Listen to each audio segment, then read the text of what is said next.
اگه فکر میکنی فقط با برداشتن موهای اضافه ابروات خوش فرم میشه، سخت در اشتباهی. برای اینکه یه ابروی پر و نامرتب خوشحالت و تمیز بشه، باید تو مرحله اول اصلاح فرم انجام بشه. تو مرحله اول برای اصلاح فرم حجم اضافه ابرو رو کم میکنم، با قیچی تارهای بلندی که از فرم ابرو بیرون زده رو کوتاه میکنم تا ابرو سبک بشه.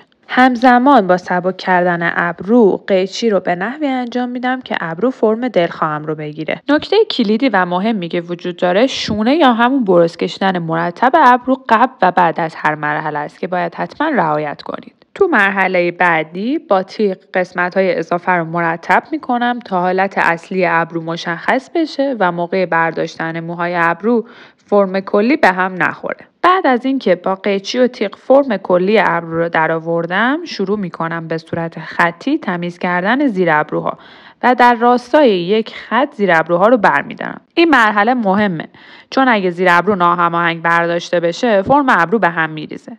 توی این روش هم ابرو طبیعی باقی میمونه و هم مرتب و خوش حالت میشه بدون اینکه بیش از حد نازک بشه. اگه میخوای همیشه ابروات خوش حالت و مرتب باشه، این روش رو سیو کن و دفعه بعدی که خواستی اصلاح کنی با خیال راحت ازش استفاده کن. راستی تا یادت نرفته، برای دیدن آموزش‌های بیشترم پیج منو فالو کن.